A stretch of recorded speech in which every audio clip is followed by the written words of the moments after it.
C'était une veille de Noël.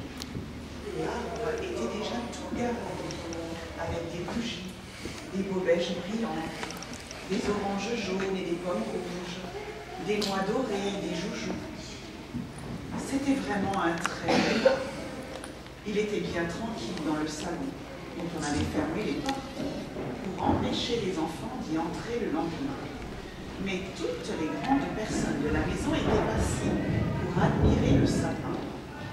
Minet aussi l'avait vu, avec ses grands yeux verts. Il avait tourné tout autour en regardant partout. Le chien Toby aussi l'avait vu, de ses bons yeux pleins de caresses. Le canari l'avait bien regardé de ses petits yeux noirs avant de s'endormir dans un coin de sa cage. Même les souris grises, qui avaient si peur du chat, étaient venues donner un coup d'œil à un moment où il n'y avait personne.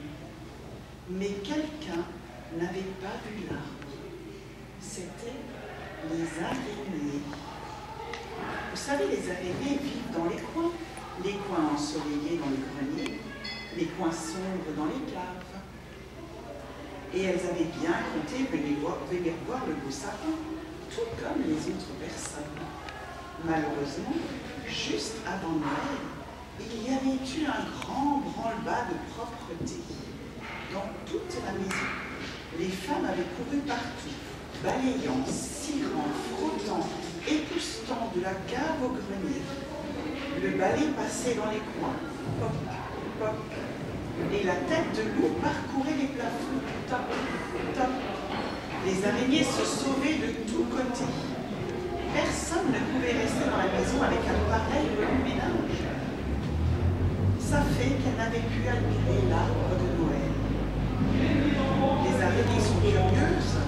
Elles aiment voir tout ce qui se passe et tout ce qui peut se voir.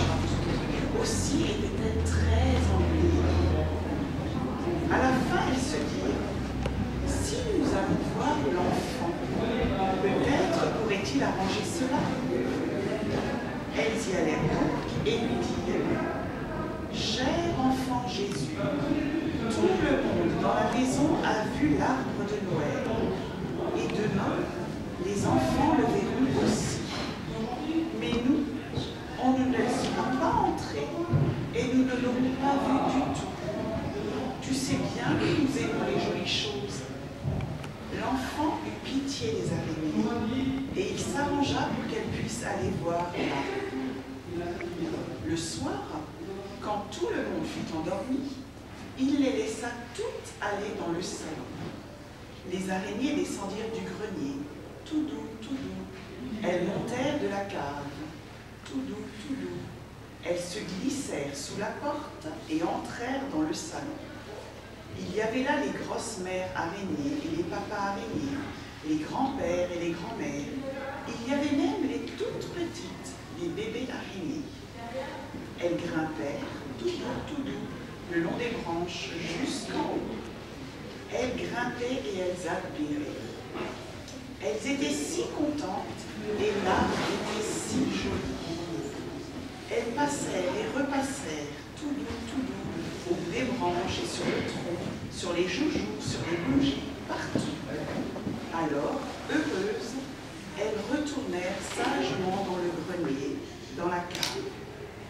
Comme la nuit était déjà très avancée, l'enfant descendit pour bénir l'arbre et déposer les cadeaux tout autour du pied.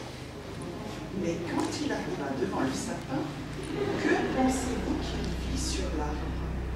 Des toiles d'araignée. C'était un spectacle bien étrange que celui de ces longs fils couvrant toutes les branches. L'enfant trouvait que cela avait bien du charme, mais il savait aussi que les mamans n'aiment pas les toiles d'araignée. Oh non, pas du tout. Un arbre de Noël couvert de toiles d'araignée, cela n'irait jamais. Que faire? L'enfant réfléchit un instant, puis il toucha l'arbre de son petit doigt tout doux. Et voici que toutes les toiles d'araignée devinrent comme en or. Elles brillaient, elles étincelaient au travers des branches, et les longs fils dorés tombaient de partout. L'arbre